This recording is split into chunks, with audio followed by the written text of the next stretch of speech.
నారా దగ్గర పోతుందా కొంచెం అట్లా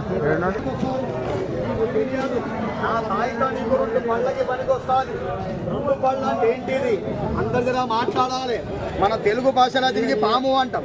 ఏమంటారన్నా మాట్లాడాలి, పాము అంటారు. ఇలాంటి పాముల మీద మన అక్క గాని, చెల్లె గాని, బిడ్డే గాని, మన కొడుకే గాని, మన తల్లే గాని, మన తమ్ముడే గాని, ఇలాంటి పాముల మీద మన కాలు